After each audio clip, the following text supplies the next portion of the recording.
Alors, pour commencer, imaginez un peu la scène.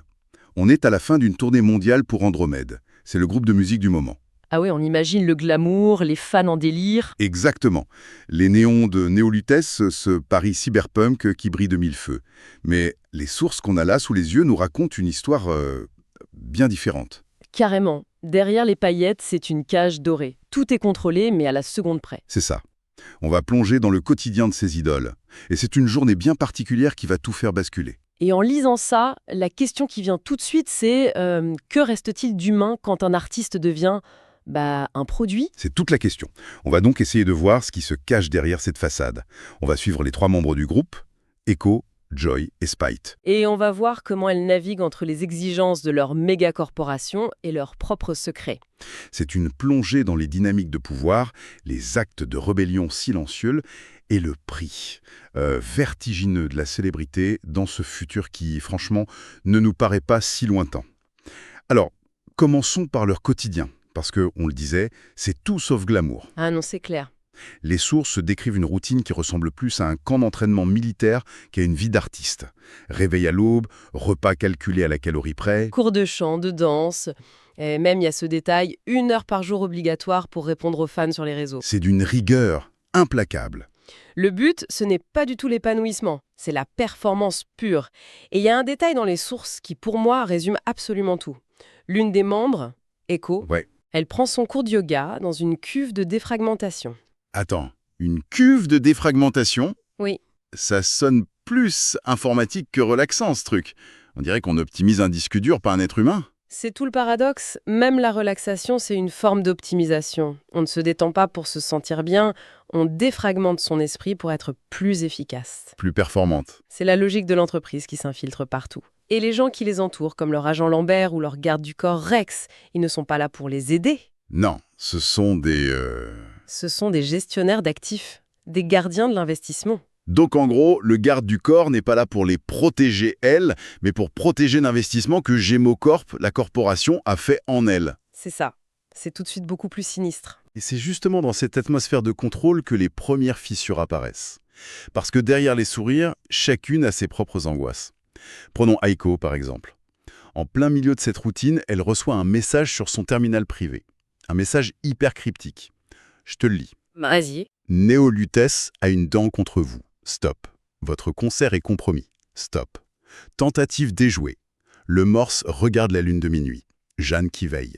Ok, à première vue, ça ne veut absolument rien dire. Rien du tout. Mais c'est fait pour. Dans un monde où tout est surveillé, un message clair serait intercepté en une nanoseconde. Bien sûr. Et ce qui est génial, c'est la façon dont elles essaient de le déchiffrer. C'est un travail d'équipe, mais en secret. L'une d'elles, Spite, pense d'abord à l'animal, le morse. Ce qui est logique. Oui, mais c'est Echo qui a l'intuition. C'est peut-être autre chose, le code morse. Ce qui montre qu'elles fonctionnent encore comme un vrai groupe, en secret. Elles se complètent. Et elles ne sont pas juste paranoïaques. Elles ont de vraies raisons de l'être. Ah ça oui. Spite, de son côté, est rongé d'inquiétude à cause d'une lettre de sa sœur. Ça sonne comme un appel à l'aide. Et Joy, la troisième, elle cherche cette validation dans les yeux des fans, tout en flirtant très discrètement avec Rex, le garde du corps, stoïque. C'est comme si chacune avait son jardin secret, sa propre faille dans le système. Exactement. Et chaque secret est un petit acte de défiance. Une inquiétude familiale, un flirt interdit, un message codé, ce sont des poches d'humanité qui échappent au contrôle. C'est le début de la rébellion, en quelque sorte. C'est ça, les premières graines, même si elles n'en sont pas encore conscientes, elles se réapproprient des fragments de leur propre vie. Et cette petite rébellion interne, elle va se confronter au cœur même du pouvoir. Leur agent, Lambert, leur annonce une soi-disant bonne nouvelle. J'imagine. Elles sont invitées à un cocktail, sur l'île de la Cité. Alors il faut préciser, dans ce Néolutès, l'île de la Cité, c'est une forteresse pour ultra-riches, un ghetto doré inaccessible. Et le grand patron de la soirée, c'est Richard Goldman, le PDG de Gemocorp en personne. La pression est immense.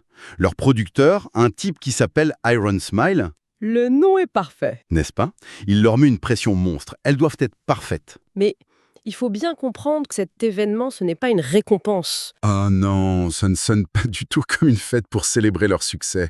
Ça ressemble plus à une autre obligation. Carrément. C'est moins une célébration qu'une mise en scène.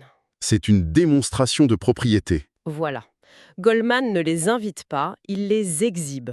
Le message pour toute l'élite présente, c'est « Regardez ces magnifiques objets que je possède. Ils sont talentueux, ils sont beaux, et ils sont à moi. » C'est un rappel brutal de leur statut. Et c'est avec cette pression et le message secret en tête qu'elles continuent leur petite enquête.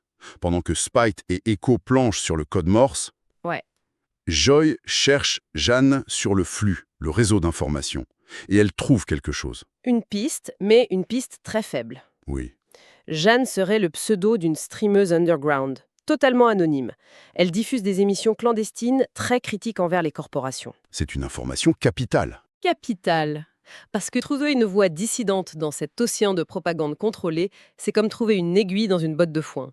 Jeanne, c'est un fantôme dans la machine. Et c'est donc avec cette petite étincelle d'espoir qu'elle débarque sur l'île de la Cité, au cœur du système. Le contraste a dû être saisissant. C'est sûr. Et là, au milieu du faste, des robes de soirée, du champagne, elles font une rencontre complètement improbable. Un homme, mal habillé, qui détonne totalement, les aborde. Il se présente accalmie.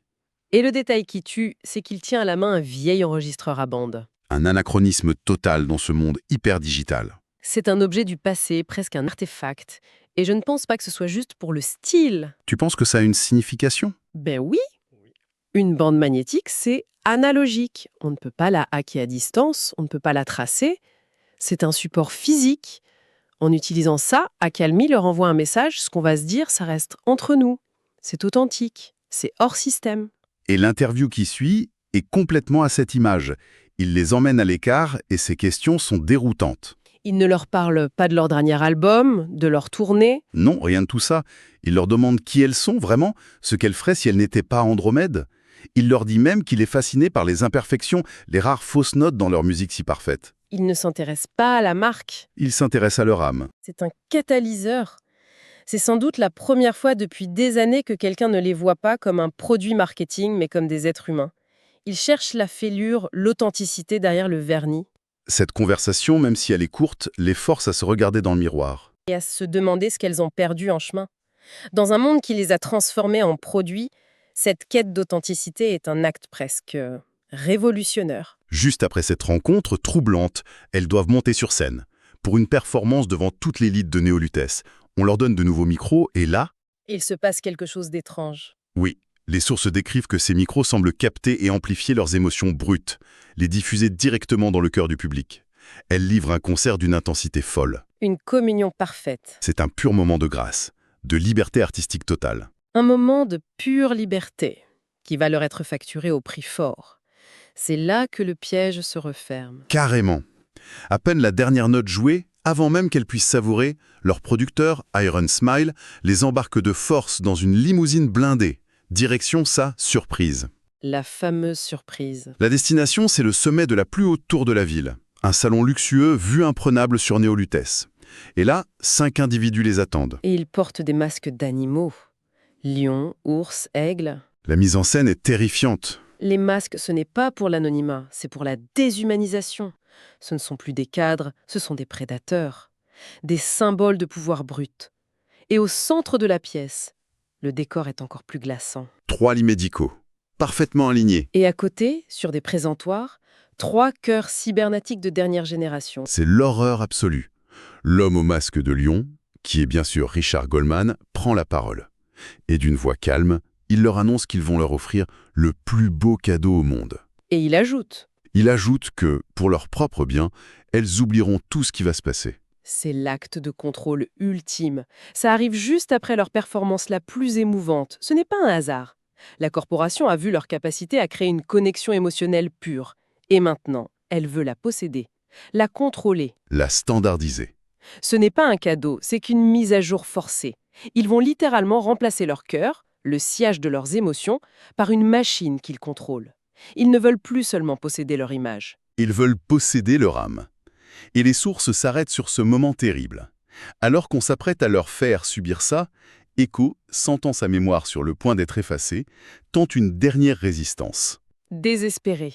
Elle essaye de se créer un palais mental musical, en associant chaque note d'une mélodie à un fragment de souvenir, dans l'espoir fou de sauver une bribe de vérité.